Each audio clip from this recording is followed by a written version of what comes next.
नमस्कार, स्वागत है आप सभी का डीडी न्यूज के इस prime time show mid day prime में। मैं हूं जया सिन्हा और अगले 1 घंटे में हम बात करेंगे देश भर की बड़ी खबरों की। जी हां, आज है रविवार, लेकिन खबरों को लेकर इस वक्त हर तरफ हलचल तेज है।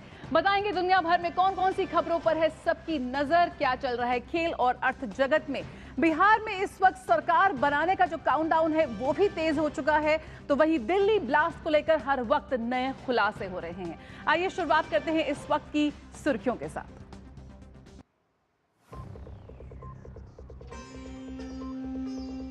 प्रचंड जीत के बाद बिहार सरकार गठन की तैयारी में एनडीए, पटना से लेकर दिल्ली तक बैठकों का दौर। ऐतिहासिक प्रदर्शन के लिए भाजपा के विधायक आज करेंगे कार्यकर्ताओं का सम्मान।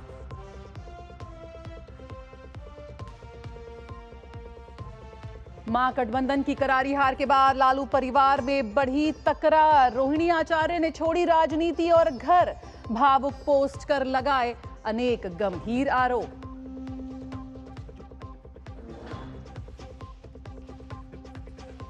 दिल्ली धमाके में लगातार हो रहे नए खुलासे। घटनास्थल से मिले 9mm के 3 कारतूस। अल फलाह यूनिवर्सिटी के खिलाफ 2 मामले दर्ज। देश भर में करीब 200 डॉक्टर रडार पर।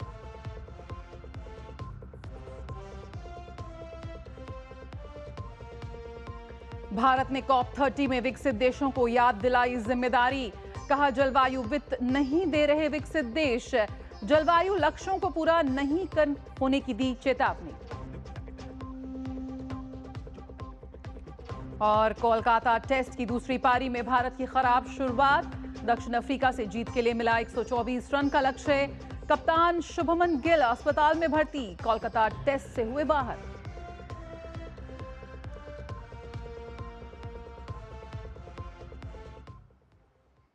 सबसे पहले बात कर लेते हैं बिहार की, जहां पर एनडीए के पक्ष में आए एक तरफा नतीजों के बाद अब सरकार बनाने की कवायद तेज हो गई है।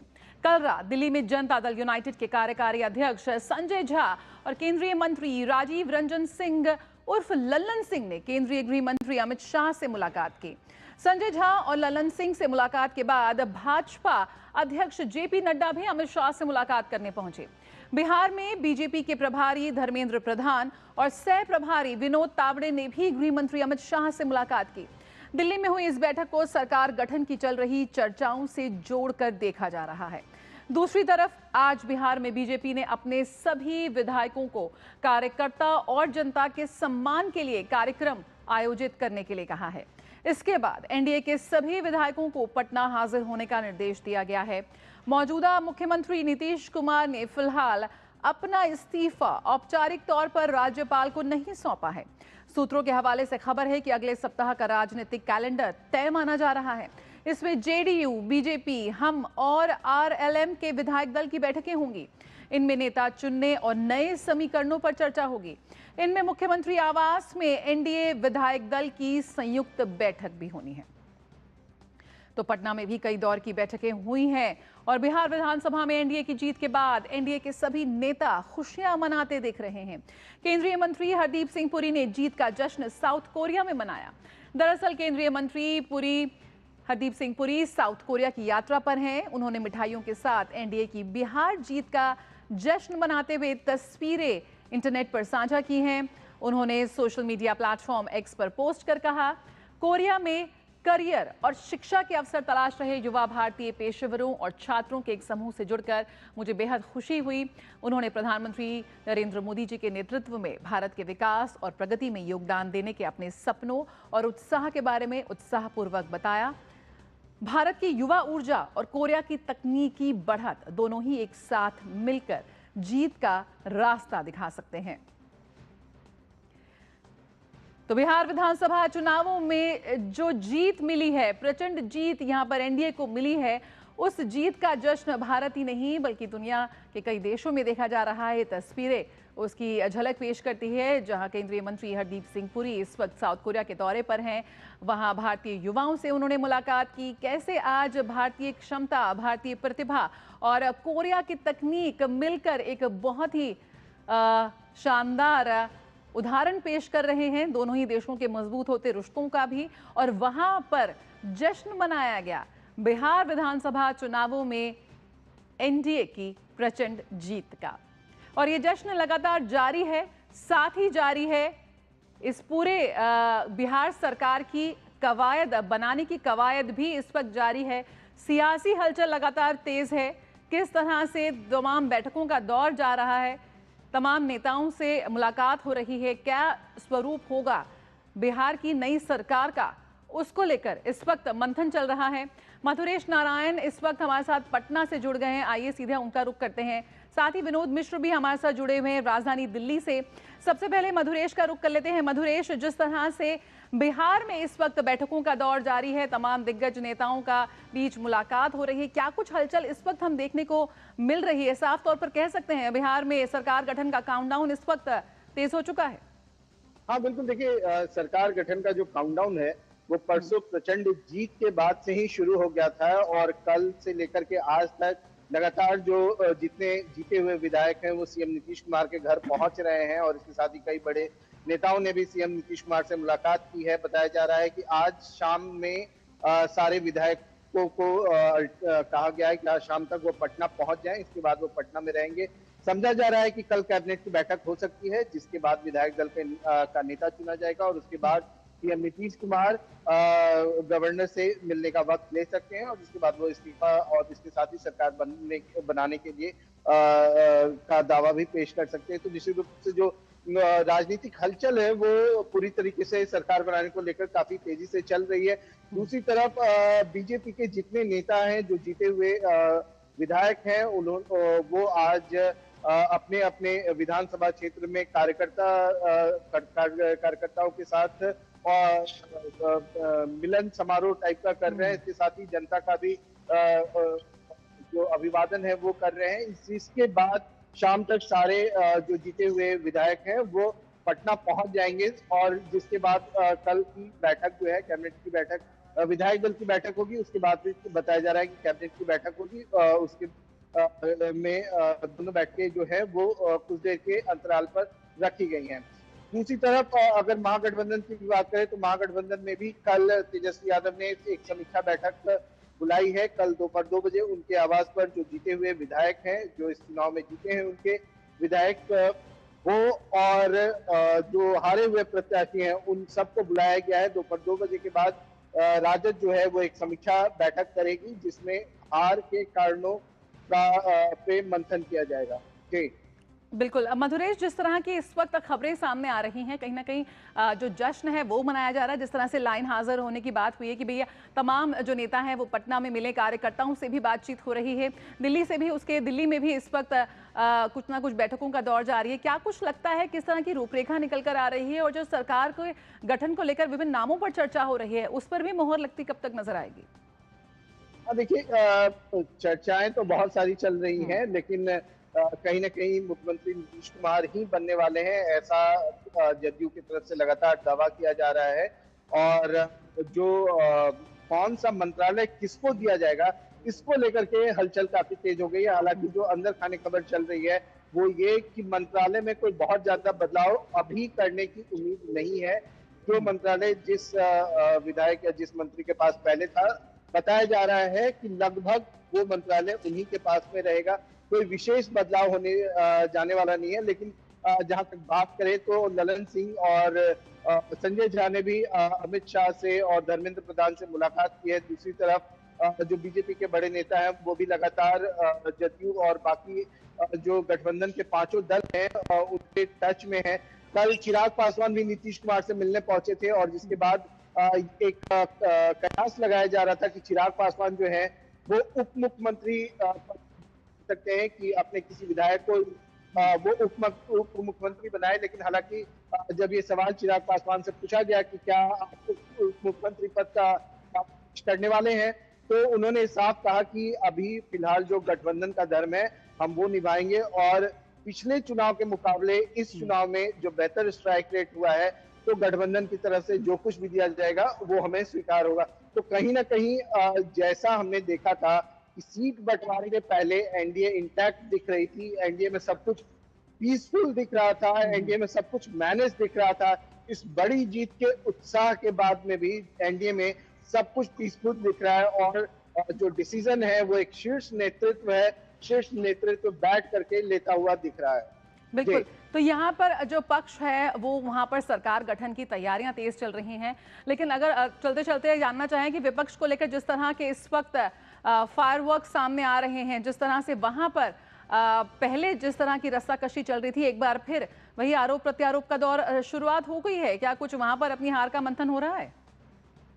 हार का मंथन तो नहीं हो रहा है, लेकिन लालू परिवार में एक बड़ी उथल पुथल सामने आई, जो कि बिहार के आम लोग भी जिससे काफी दुखी हैं। ये लालू यादव की जो सबसे छोटी बेटी है रोहिणी आचार्य, उनको घर छोड़ करके जाना पड़ा, उनको परिवार को अपना त्यागना पड़ा। उन्होंने सोशल मीडिया के माध्यम से 2 बार ट्वीट करके, लिख करके सोशल मीडिया पर अपना दुख जाहिर किया है, जो कि बेहद दुर्भाग्यपूर्ण है। और वो लगातार 2 लोगों पर आरोप लगा रही है, रमीज और संजय यादव। संजय यादव का नाम इससे पहले भी लालू परिवार में टूट को लेकर के सामने आ चुका है। जब तेजस्वी जो थे, तेजस्वी प्रताप यादव जब घर से बेदखल किया गया था, तो भी तेजस्वी यादव ने जयचंद कह करके संजय यादव को संबोधित किया था, और वो लगातार इसी नाम से उनको संबोधित कर रहे हैं। तो कहीं ना कहीं एक उथल पुथल की स्थिति महागठबंधन में देखने को मिल रही है। हार का जो की समीक्षा है उस पर बात करने के बजाय अंदर ही आरोप प्रत्यारोप का दौर चल रहा है। जी बिल्कुल। तो दिल्ली में भी जेडीयू नेताओं की हुई अहम बैठक। यहाँ पर दिल्ली से लेकर पटना तक बैठकों का दौर जारी है।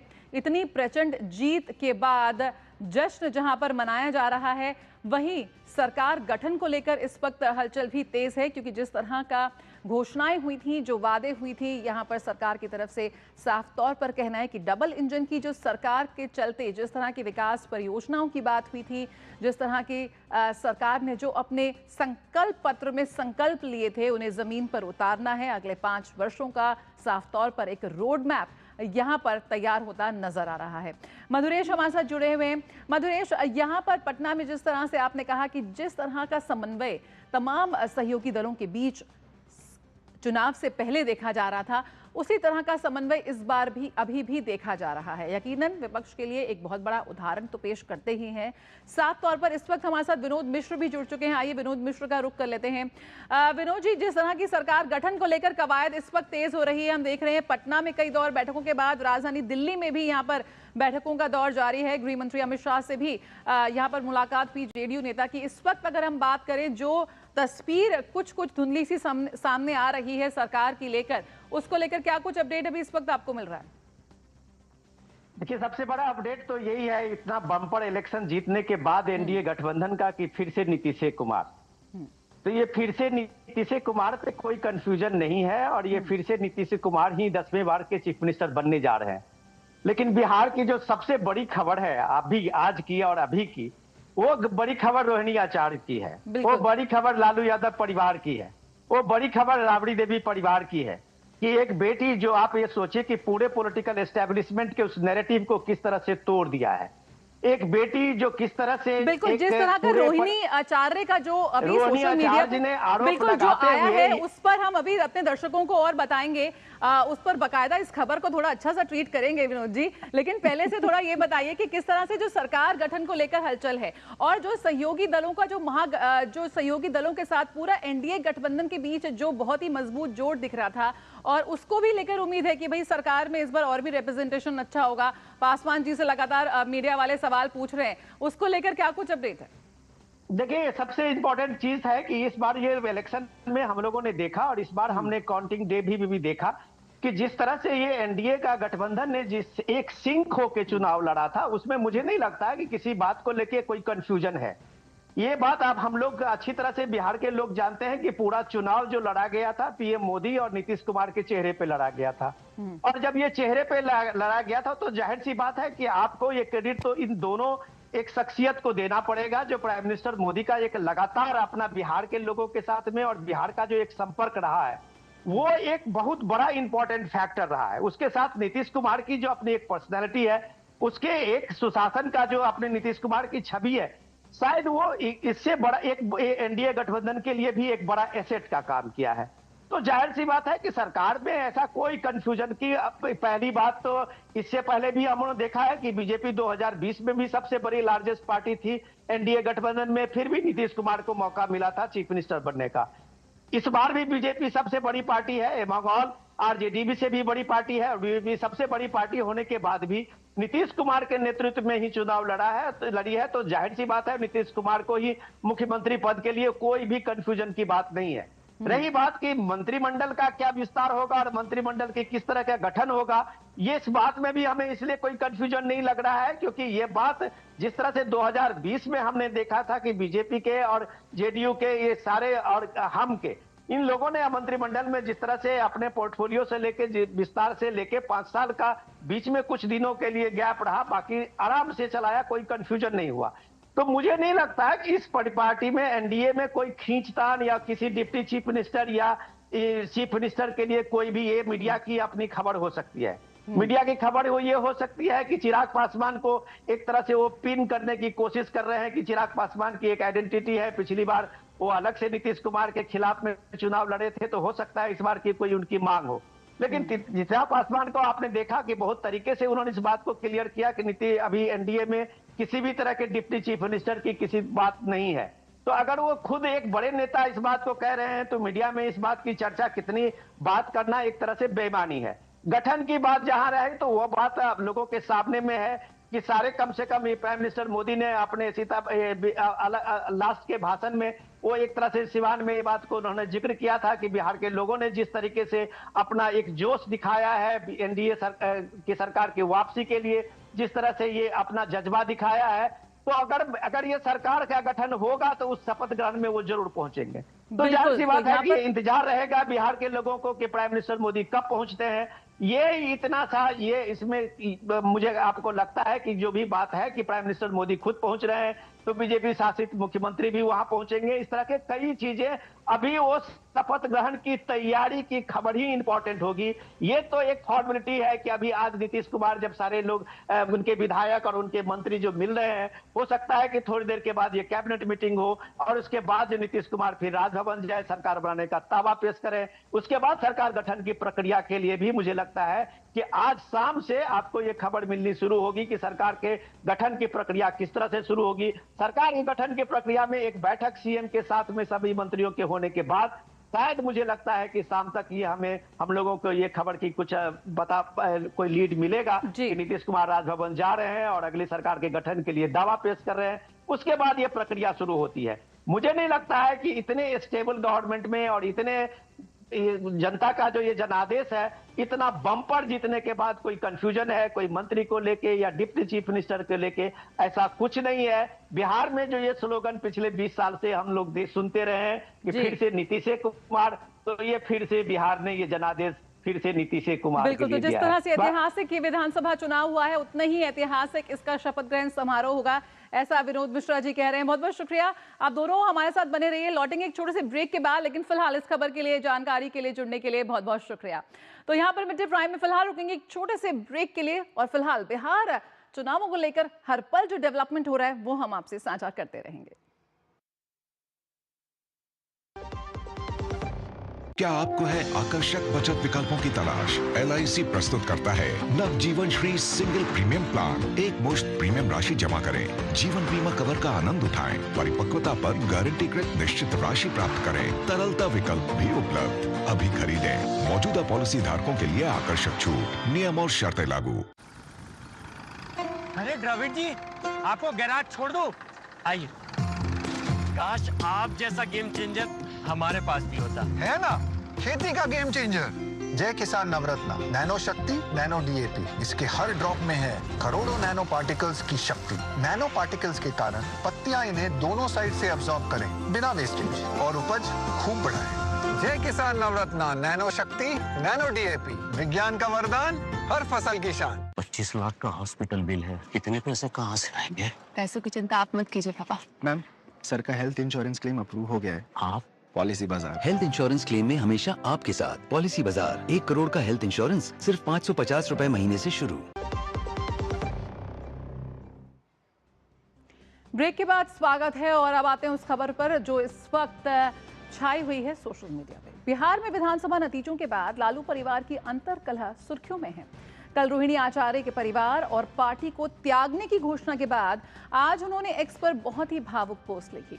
उन्होंने लिखा, कल एक बेटी, एक बहन, एक शादीशुदा महिला, एक मां को जलील किया गया, गंदी गालियां दी गई, मारने के लिए चप्पल उठाया गया। मैंने अपने आत्मसम्मान से समझौता नहीं किया, सच का समर्पण नहीं किया। सिर्फ और सिर्फ इस वजह से मुझे बेइज्जती झेलनी पड़ी। कल एक बेटी मजबूरी में अपने रोते हुए माँ बाप बहनों को छोड़ आई। मुझसे मेरा मायका छुड़वाया गया, मुझे अनाथ बना दिया गया। आप सब मेरे रास्ते कभी ना चले, किसी घर में रोहिणी जैसी बेटी बहन पैदा ना हो। रोहिणी आचार्य का एक्स पर जिस तरह से ये दर्द छलका है, क्या है इसकी बैक स्टोरी, वो समझने का कोशिश करेंगे। लेकिन आपको बता दें कि इससे पहले कल उस समय पारिवारिक कलह खुलकर सामने आई जब रोहिणी आचार्य ने एक्स पर एक पोस्ट परिवार और राजनीति छोड़ने की घोषणा की। रोहिणी ने लिखा कि वे राजनीति छोड़ रही हैं और अपने परिवार से संबंध तोड़ रही हैं। उनका दावा है कि संजय यादव और रमीज ने उन्हें ऐसा करने के लिए कहा है और वे इस पूरे प्रकरण की जिम्मेदारी अपने ऊपर ले रही हैं। तो ये रोहिणी आचार्य का कल का पोस्ट था और उसके बाद आज उन्होंने एक और पोस्ट किया है। लेकिन कल उन्होंने ये पोस्ट किया था कि वो राजनीति और अपने परिवार को छोड़ रही हैं और संजय यादव और रमीज का यहाँ पर उन्होंने नाम लिखा कि उन्होंने ऐसा करने के लिए कहा है, लेकिन मैं इसकी पूरी जिम्मेदारी और ले रही हूँ। बिहार भाजपा प्रवक्ता नीरज कुमार ने रोहिणी आचार्य के ट्वीट को लेकर कहा कि लालू परिवार अपनी महत्वाकांक्षा के चक्कर में पहले बेटे को परिवार से निकाला और अब बेटी को पार्टी और परिवार दोनों से बेदखल उन्होंने कर दिया है। बेटी ने लालू यादव को अपना किडनी दे करके लालू का जीवन बचाया। उस बेटी को भी ये लोग महत्वाकांक्षा के फेरा में करके संजय यादव के कहने पर उस बेटी को भी आज परिवार से और पार्टी से दोनों से बेदखल कर दिया। कितनी मजबूरी में वो बेटी आज इस तरह का ट्वीट की होगी, ये समझना चाहिए। और आरजेडी का पूरा परिवार और पूरा दल उनका अब जमींदोज होने जा रहा है। ये महत्वाकांक्षी लोग रहे, बिहार को लूटने वाले लोग रहे और तेजस्वी यादव अपनी महत्वाकांक्षा की बलि पर पूरे परिवार को उन्होंने चढ़ा दिया। पहले भाई को परिवार से निकाला और अब बहन को ही निकाल रहे हैं। पूरा परिवार और पूरा पार्टी इनका जमींदोज होने वाला है। तो रोहिणी आचार्य की पोस्ट पर भाजपा आईटी सेल के प्रमुख अमित मालवीय ने एक्स पर लिखा कि रोहिणी आचार्य ने अपनी जान की परवाह किए बिना अपने पिता लालू प्रसाद को किडनी दान की ताकि उनकी जिंदगी कुछ समय और बढ़ सके। लेकिन लालू ने अपनी बेटी रोहिणी के सम्मान से ज्यादा अपने बेटे तेजस्वी को तरजीह दी। आज रोहिणी आचार्य सार्वजनिक रूप से परिवार में चप्पल से पीटे जाने तक की बात कह रही हैं। यही है लालू परिवार की पितृसत्तात्मक, स्त्री विरोधी और पुरुष प्रधान मानसिकता का असली चेहरा। इनसे महिला सम्मान की अपेक्षा करना भी अनुचित है। तो रोहिणी आचार्य ने जिस तरह से एक्स पर अपने परिवार की और अपनी हालत बयां की है, उसके बाद इस वक्त तमाम तरह के रिएक्शंस भी सामने आ रहे हैं। केंद्रीय मंत्री और एलजेपी रामविलास प्रमुख चिराग पासवान ने कहा कि मैं प्रार्थना करता हूं कि ये पारिवारिक विवाद जल्द से जल्द सुलझे। इसके ऊपर मैं कोई टिप्पणी नहीं करूंगा, क्योंकि जब एक परिवार ऐसी कठिन परिस्थितियों से गुजरता है तो वो किस मानसिक दबाव में रहता है, इसका अंदाज़ा मुझे है, क्योंकि मैं भी इस दौर से गुजरा हूं। हम लोगों के राजनीतिक मतभेद ज़रूर रहे हैं, पर मैंने हमेशा आदरणीय लालू जी के परिवार को अपना परिवार माना है। मैंने हमेशा तेजस्वी हों, तेज हों, मीसा दी हों, रोहिणी जी हों, सबको मैंने अपने भाई बहन ही माना है। ऐसे में बस मैं सिर्फ इतनी प्रार्थना करता हूं कि जल्द से जल्द ये पारिवारिक विवाद सुलझे। बीजेपी सांसद मनोज तिवारी ने कामना की है कि उनके परिवार के बीच सब ठीक हो जाए। दिख रहा है कि जिन लोगों ने पूरे बिहार को चलाने के सपने देख रहे थे, वो परिवार भी नहीं चला पा रहे। रोहिणी आचार्य ने बहुत सारी बात कल मैं सुन रहा था, बहुत ही आपत्तिजनक। सवाल पूछने पे चप्पल से पिटाई हो सकती है, सवाल पूछने पे आपको घर से बाहर निकाला जा सकता है। ये कहीं ना कहीं उस मानसिकता का परिचायक है जिस जंगल राज के लिए पूरा शासन जाना जाता था। मैं ईश्वर से प्रार्थना करता हूँ इन लोगों की अंदरूनी समस्याएं ठीक हो। जनता दल यूनाइटेड के नेता नीरज कुमार ने रविवार को राजद प्रमुख लालू प्रसाद और पूर्व मुख्यमंत्री राबड़ी देवी की बेटी रोहिणी आचार्य के राजनीति छोड़ने और परिवार से दूरी बनाने की घोषणा के बाद उनकी चुप्पी पर सवाल उठाया और इसे चिंता का विषय बताया। नीरज कुमार ने कहा कि रोहिणी आचार्य जिन्होंने अपने पिता को किडनी दान की थी, उनके साथ अनुचित व्यवहार किया गया है। रोहिणी आचार्य बेटी है और बेटी जिसने अपने पिता की प्राण रक्षा की, अपने भाई के कलाई में राखी बांधी, उस बेटी के मन में अगर मनः पीड़ा है, लालू जी राबड़ी जी इस पर खामोश क्यों हैं? आखिर ये दूसरी घटना हुई, पहले ऐश्वर्या के साथ हुआ, रोहिणी के साथ हो रहा है। ये आंसू लालू जी बहुत भारी पड़ेगा। राजनीति के धृतराष्ट्र मत बनिए, आप उस घर के अभिभावक हैं। बोलिए कौन गुनाहगार है? बिहार के भाजपा प्रदेश अध्यक्ष दिलीप जायसवाल की भी प्रतिक्रिया सामने आई है और उन्होंने लालू यादव और राबड़ी देवी दोनों को घर जोड़कर रखने की नसीहत दी है। जिस तरह से रोहिणी आचार्य को अपमानित करने का काम किया गया, मैं उस परिवार के मामले में बहुत ज्यादा नहीं बोलना चाहता, क्योंकि किसी के परिवार के झगड़े में नहीं पड़ना चाहिए। लेकिन आदरणीय लालू प्रसाद जी से और आदरणीय राबड़ी जी से मैं सादर अनुरोध करूंगा कि परिवार इस तरह नहीं बिखरना चाहिए। जिस रोहिणी आचार्य ने किडनी देकर लालू जी की जिंदगी बचाई और आज उसको ये दिन देखना पड़े, ये उचित नहीं है। इसको जरूर लालू जी को, राबड़ी जी को ध्यान देना चाहिए। मधुरेश नारायण पटना से और विनोद मिश्र इस वक्त हमारे साथ दिल्ली से बने हुए हैं। सबसे पहले विनोद मिश्र का ही रुख कर लेते हैं। विनोद जी, यहाँ पर राजनीति के धृतराष्ट्र की उपाधि दी जा रही है लालू प्रसाद को। पारिवारिक कलह में पड़ना नहीं चाहिए, लेकिन जब पारिवारिक कलह पूरी तरह से सोशल मीडिया पे छाया हुआ है, और तब किस तरह से इस वक्त, क्योंकि जिस तरह की उथल पुथल पहले नजर आ रही थी, अब उनके अपने परिवार में नजर आ रही है, और पहले बहू, फिर बेटा, फिर बेटी, क्या कुछ चल रहा है इस वक्त?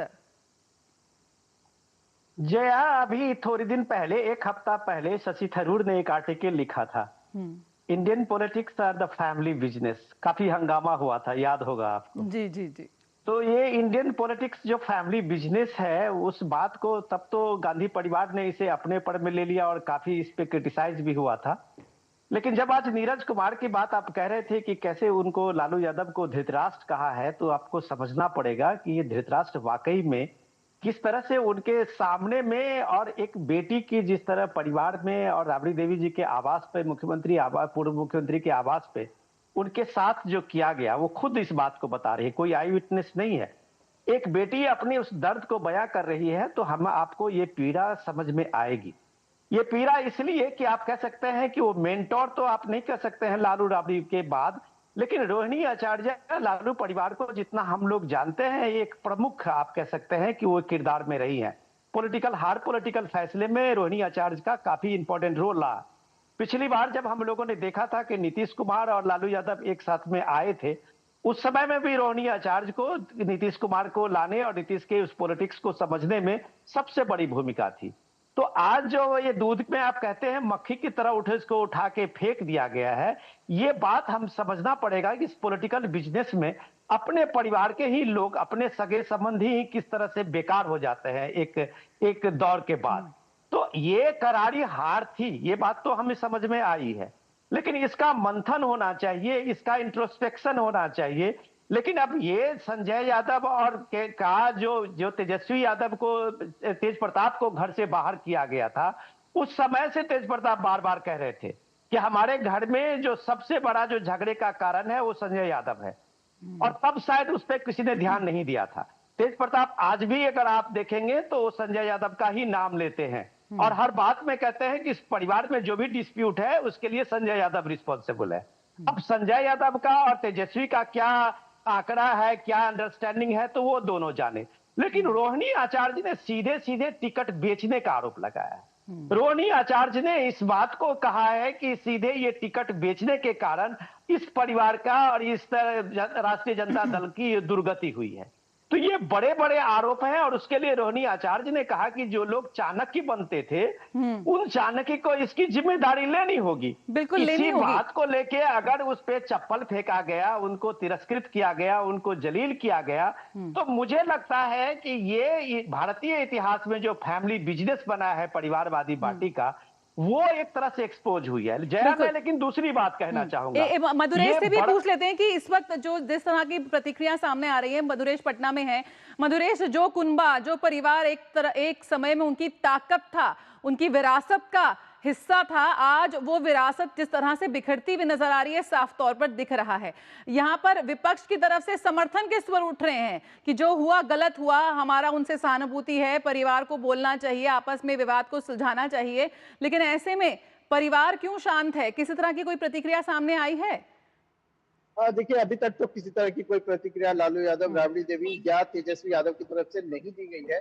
कई बार बात करने की कोशिश की गई, लेकिन अभी उधर से बात करने से इनकार कर दिया गया। लेकिन सबसे बड़ी बात यह है कि समझने की बात यह है कि संजय यादव ऐसे व्यक्ति हैं जिनको लेकर के पार्टी के कार्यकर्ता भी नाराज रहते हैं। कई एक बार पार्टी के कार्यकर्ताओं ने तेजस्वी यादव से संजय यादव को लेकर के कंप्लेन भी किया है, लेकिन फिर भी तेजस्वी यादव जो है वो उनको लेकर के इतने पॉजिटिव है कि कोई भी काम करने से पहले, कोई भी फैसला लेने से पहले एक बार संजय यादव से जरूर पूछा जाता है।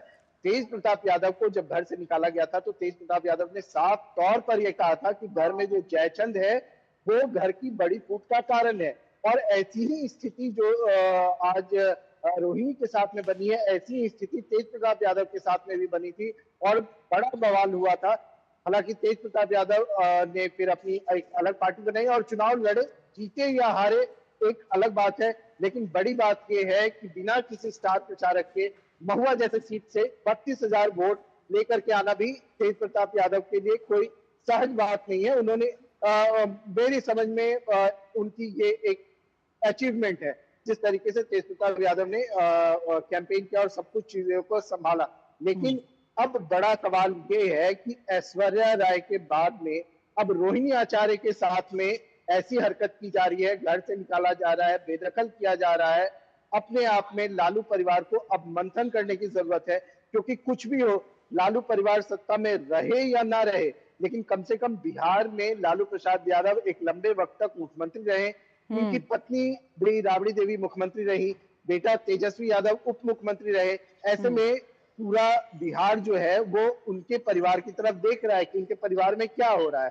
और लालू यादव की चुप्पी, राबड़ी देवी की चुप्पी एक बड़ा सवाल उठा रही है। जी बिल्कुल। तो यहाँ पर जो दरार पड़ी थी परिवार में, अब वो खाई में तब्दील हो गई है। अभी तो 2 ट्वीट आए हैं, विनोद जी आगे भी बात करेंगे, अभी तो 2 ही ट्वीट आए हैं, देखते हैं किस तरह से और ये जो पूरा पारिवारिक कलह है वो निकलकर सामने आती है। फिलहाल मधुरेश और विनोद जी, आप दोनों का ही बहुत बहुत शुक्रिया मिड डे प्राइम में जुड़ने के लिए इस पूरी खबर पर। तो यहाँ पर रुकेंगे एक छोटे से ब्रेक के लिए, जल्द हाजिर होते हैं, आप बने रहिए मिड डे प्राइम के साथ।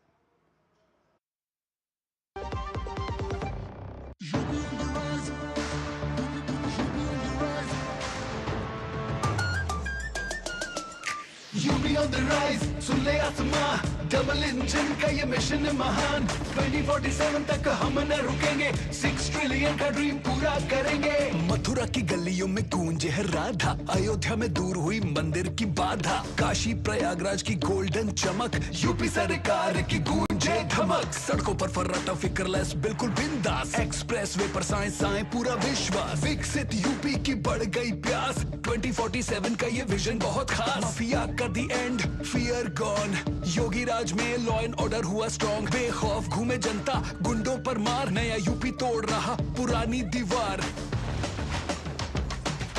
यूपी ऑन द राइज, सुन ले आसमां, डबल इंजन का ये मिशन महान। 2047 तक हम न रुकेंगे, 6 ट्रिलियन का ड्रीम पूरा करेंगे। क्या आपको है आकर्षक बचत विकल्पों की तलाश? LIC प्रस्तुत करता है नवजीवन श्री सिंगल प्रीमियम प्लान। एक मुश्त प्रीमियम राशि जमा करें, जीवन बीमा कवर का आनंद उठाएं, परिपक्वता पर गारंटीकृत निश्चित राशि प्राप्त करें। तरलता विकल्प भी उपलब्ध, अभी खरीदें। मौजूदा पॉलिसी धारकों के लिए आकर्षक छूट, नियम और शर्तें लागू। अरे द्रविड़ जी, आपको गैराज छोड़ दूं? आइए। काश आप जैसा गेम चेंजर हमारे पास भी होता। है ना, खेती का गेम चेंजर जय किसान नवरत्न नैनो शक्ति नैनो डीएपी, इसके हर ड्रॉप में है करोड़ों नैनो पार्टिकल्स की शक्ति। नैनो पार्टिकल्स के कारण पत्तियां इन्हें दोनों साइड से अब्सॉर्ब करें बिना वेस्टेज और उपज खूब बढ़ाएं। जय किसान नवरत्न नैनो शक्ति नैनो डीएपी, विज्ञान का वरदान, हर फसल की शान। ब्रेक के बाद स्वागत है और आइए अब बात कर लेते हैं दिल्ली धमाके की। दिल्ली ब्लास्ट को लेकर दिल्ली लाल किला ब्लास्ट मामले में जांच तेजी से आगे बढ़ रही है और कई नए तथ्य सामने आ रहे हैं। घटनास्थल से जांच एजेंसियों को 9mm के 3 कारतूस, 2 जिंदा और एक खाली खोखा मिला है। चूंकि 9mm कारतूस आम लोग नहीं रख सकते और इन्हें आमतौर पर सुरक्षा बल या पुलिस ही इस्तेमाल करते हैं, इसलिए ये बरामदगी जांच को नए मोड़ पर ले गई है। सबसे अहम बात यह है कि मौके से कोई पिस्तौल या हथियार का पार्ट नहीं मिला है।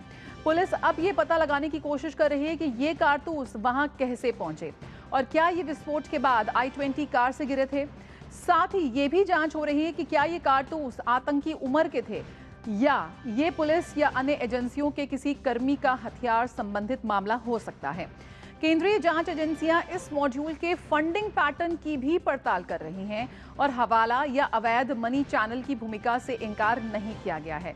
इसी सिलसिले में एजेंसियां देश भर के करीब 200 डॉक्टरों की गतिविधियों पर नजर रखे हुए हैं, जिनमें से कई को हिरासत में लिया जा चुका है।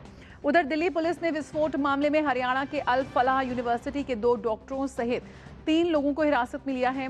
इसके साथ ही यूजीसी और नैक की ओर से संकेतित कथित अनियमितताओं के आधार पर विश्वविद्यालय के खिलाफ 2 अलग-अलग एफआईआर दर्ज की गई हैं। अपराध शाखा की टीम ने ओखला स्थित कैंपस का दौरा किया और कई दस्तावेजों की मांग की है। पुलिस का कहना है कि संस्थान में गंभीर अनियमितताओं के प्रारंभिक प्रमाण मिले हैं, जिनकी जांच जारी है। तो दिल्ली ब्लास्ट केस में नया मोड़ सामने आ रहे हैं। तमाम एंगल्स पर इस वक्त जांच जारी है।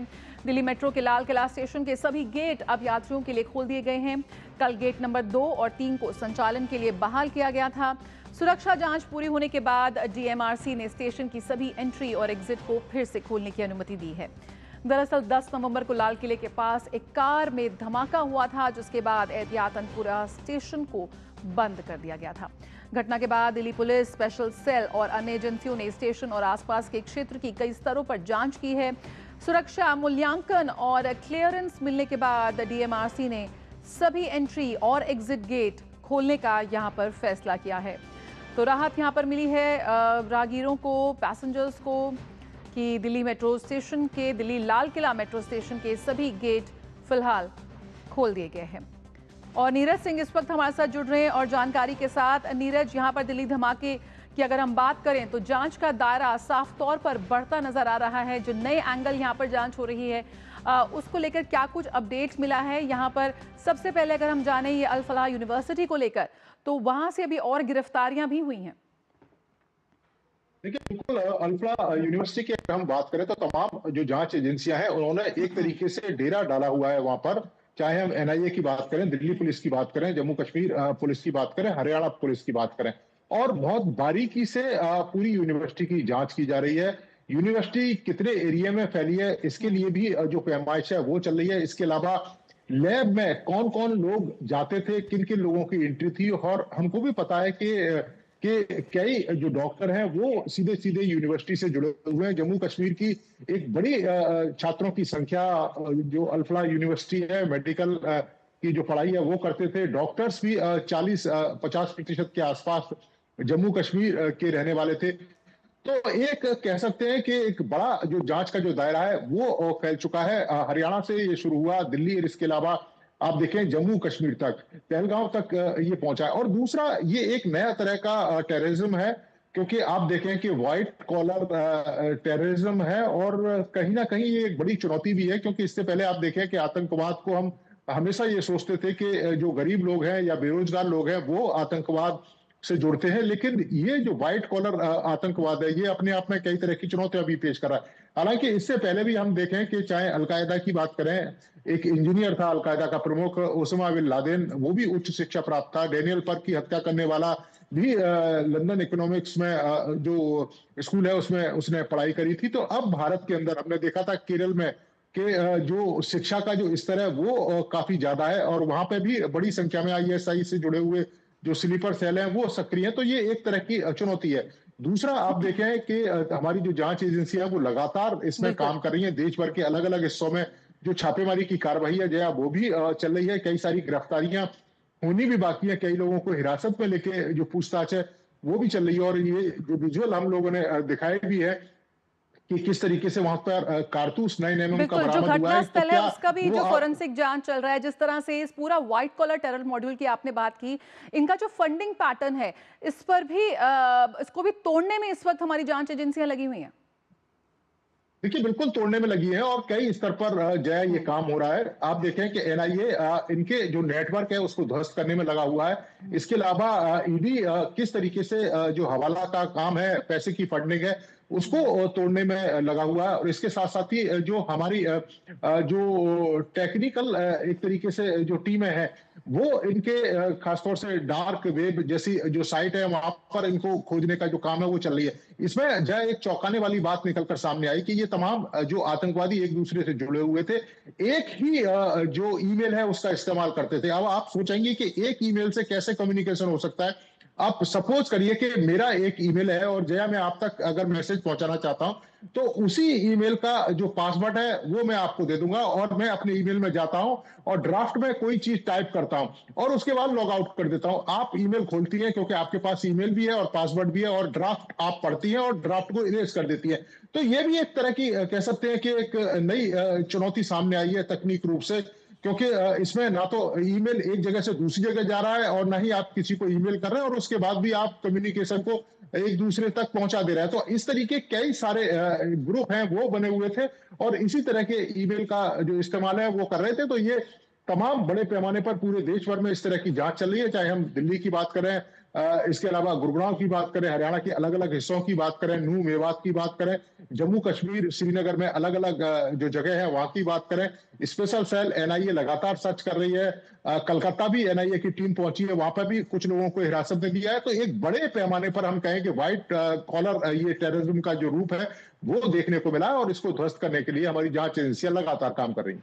बिल्कुल, बहुत बहुत शुक्रिया नीरज सिंह फिलहाल इस जानकारी के साथ जुड़ने के लिए। तो यहाँ पर दिल्ली में जो बम ब्लास्ट मामला है उसको लेकर जिस तरह से जांच का दायरा बढ़ रहा है जांच एजेंसियों का, उस पर लगातार हम आपको अपडेट दे रहे हैं। किस तरह से अल फलाह यूनिवर्सिटी पर भी इस वक्त FIR दर्ज की गई है, 2 गिरफ्तारियां वहां पर भी हुई हैं और जो जांच जो जहां पर घटनास्थल है वहां पर भी लगातार इस वक्त बढ़ता जा रहा है जांच का दायरा। बहुत बहुत शुक्रिया नीरज फिलहाल जुड़ने के लिए इस जानकारी के साथ। तो जिस तरह से यहाँ पर इस वक्त दिल्ली ब्लास्ट को लेकर अगली खबर में हम बढ़ते हैं सोनभद्र में जिस तरह से रेस्क्यू ऑपरेशन जारी है उसको लेकर इस वक्त अपडेट मिल रहा है। उत्तर प्रदेश के सोनभद्र जिले के ओबरा खनन क्षेत्र की पत्थर खदान में ऊपर से गिरे भारी मलबे में दबने के कारण 2 मजदूरों की मौत हो गई है और करीब 1 दर्जन मजदूरों के मलबे में दबे होने की आशंका जताई गई है।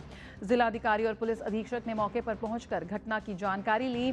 घटना की गंभीरता को देखते हुए NDRF और SDRF की टीमों को लगाया गया है जो युद्ध स्तर पर मलबे में दबे लोगों को निकालने के काम में लगे हुए हैं। घटना को लेकर राज्य मंत्री संजीव गौड़ ने दुख व्यक्त किया है।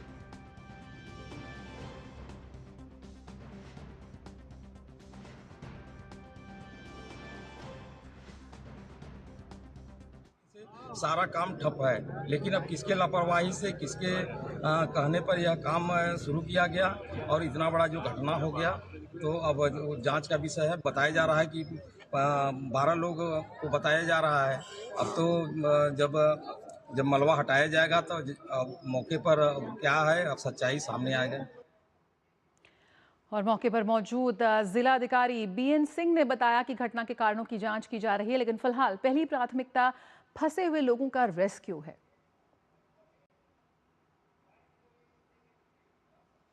भाई घटना हुई है, अब उसकी जांच की जाएगी, देखा जाएगा ये किस तरीके से हुई है, जो उसके लिए कार्रवाई होगी। जो अल्ट्राटेक कंपनी है, दूसान कंपनी है और ओबरा पावर कारपोरेशन है, उनके माध्यम से किया जा रहा है। NDRF और SDRF की टीम मिर्जापुर से रवाना हुई। ग्राउंड जीरो पर इस वक्त क्या कुछ हालात हैं, आइए सीधा रुक कर लेते हैं। सोनभद्र से इस वक्त हमारे साथ संवाददाता सुनील तिवारी जुड़ रहे हैं। सुनील, सबसे पहले जानकारी यही कि इस वक्त क्या कुछ स्थिति है, जो राहत और बचाव कार्य चल रहा है उसको लेकर क्या कुछ अपडेट मिल रही है, कितने लोगों के फंसे होने की, दबे होने की क्या कुछ इस वक्त अपडेट आया है? मैं आपको ये बता दूं कि लगभग 20 घंटे बीत चुके हैं राहत कार्य को चलते हुए, लेकिन अभी तक शवों के निकलने की कोई जानकारी नहीं मिल पाई है। उसके पीछे एक कारण था कि कल रात थी, ठंड थी, बहुत जल्दी व्यवस्था नहीं हो पाई थी, लेकिन सुबह धूप निकलते ही काम तेजी से लगा और एनडीआरएफ की टीमों ने मशीनों को अंदर ले जाके पत्थरों को तोड़ा और पत्थरों को तोड़ने के बाद धीरे धीरे, चूंकि मलबा इतना ज्यादा और इतनी ऊंचाई से गिरा हुआ है कि उन्हें तोड़कर निकालने के बाद ही ये पता चल पाएगा कि अंदर कितने लोग दबे हैं। प्रशासन ने एक के मौत की पुष्टि की थी कि कल एक मौत हुई थी, उसी की पुष्टि किया है, लेकिन अभी तक कहीं से भी ये जानकारी नहीं निकल के आ पा रही है कि कितने लोग अंदर हैं। कयास तो ये लगाए जा रहे हैं कि 17 से 18 लोग वहाँ मौजूद थे और 12 लोगों के दबने की बात कही जा रही थी। राज्य मंत्री भी कल वहाँ मौजूद थे, उन्होंने भी ये बात स्वीकार की थी कि हाँ, जो लोगों ने बताया कि हाँ 10 से 12 लोग करीब मलबे में हैं। हाँ, ये जरूर कहा जाएगा कि एनडीआरएफ पूरी शिद्दत से युद्ध स्तर पर अपने काम में लगी है और कोशिश ये कर रही है कि पहले मलबों को हटाया जाए। मलबों को हटाने के पीछे, जैसा कि मैंने पहले ही बताया था, यही एक सबसे बड़ा कारण है कि दुरूह क्षेत्र है, रास्ते पतले हैं, बड़ी मशीनें जा नहीं पाती हैं, इसलिए धीरे धीरे छोटी मशीनें करके ब्रेकर ले जाया गया। ब्रेकर ले जाने के बाद पत्थरों को तोड़ा गया है और उन पत्थरों के हटाए जाने पर, क्योंकि मैन पावर से ही वो पत्थर हटेंगे, धीरे धीरे छोटे छोटे पत्थर हटाने के बाद अब चीजें सामने आएंगी। ये उम्मीद है कि शाम तक कुछ न कुछ जरूर जो भी नीचे लोग दबे हुए हैं आ जाएंगे, क्योंकि रेस्क्यू बहुत तेजी से चल रहा है। न सिर्फ एनडीआरएफ और एसडीआरएफ बल्कि स्थानीय और जो यहाँ पे कारपोरेट घराने हैं, लाइक अल्ट्राटेक है या दुशान कंपनी है या पावर कॉरपोरेशन है, इन सब की टीमें भी लग गई हैं और कार्य बहुत तेजी से चल रहा है, क्योंकि मौके पर जिलाधिकारी और पुलिस अधीक्षक दोनों पूरी तरह से कैंप कर रहे हैं। हाँ, बस ये है कि अब इन लोगों ने एक काम ये किया है कि पूरी तरह से उस इलाके को 1 किलोमीटर के दायरे में सील कर दिया है। होना भी था, इसलिए कि चूंकि बाहर के लोगों की भीड़ इतनी ज्यादा वहां बढ़ जा रही थी कि थोड़ा काम करने में असुविधा भी हो रही थी। प्रशासन का ये कदम ठीक था कि फालतू लोग ना आए। हाँ, ये है कि इस समय परिजनों की भीड़ ज्यादा देखने को मिल रही है, क्योंकि वो आसपास के लोग हैं, मिसिंग लोग हैं, तो अब उनको लग रहा है कि कुछ न कुछ तो पता चलेगा। हालांकि अभी तक पता नहीं चला है, लेकिन बहुत हद तक उम्मीद है कि शाम होते होते निश्चित रूप से एसडीआरएफ और एनडीआरएफ को कोई ना कोई अच्छी सफलता मिलेगी। बिल्कुल, बहुत बहुत शुक्रिया सुनील जी इस जानकारी के साथ जुड़ने के लिए। तो फिलहाल राहत और बचाव कार्य यहाँ पर जारी है। सोनभद्र में जिस तरह हमें खनन के समय जो ये हादसा हुआ है उसको लेकर इस वक्त जो रेस्क्यू ऑपरेशन है वो जारी है, लेकिन जितनी दुर्गम स्थिति है वहाँ पे वो एक चुनौती बनी हुई है। शुक्रिया सुनील जी हमारे साथ जुड़ने के लिए। और खबरों में आगे बढ़ते हैं। उपराष्ट्रपति सीपी राधाकृष्णन ने राजनीतिक दलों को अपनी बात संयम के साथ कहने की सलाह दी है।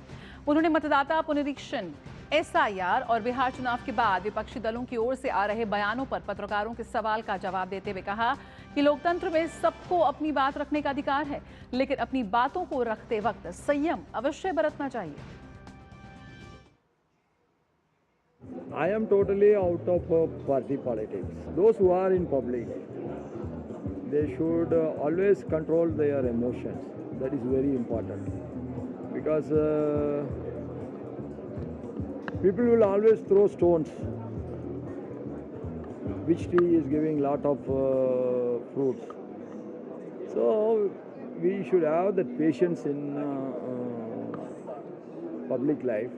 We need not answer to all the questions. They are having the right to ask any question. We got the right to give the answer or not to give the answer. That is the thing I told. उपराष्ट्रपति CP Radhakrishnan ने दिल्ली बम धमाके पर दुख व्यक्त किया। दिल्ली में एक कार्यक्रम से इतर पत्रकारों से बात करते हुए उन्होंने इस घटना को बेहद पीड़ादायक बताया और कहा कि पुलिस और सुरक्षा एजेंसियां इस घटने की जांच कर रही हैं। This is the terrorist. The police forces and the other forces, intelligence forces, have to be fortunate every time. Terrorist has to be fortunate at one time. That has happened.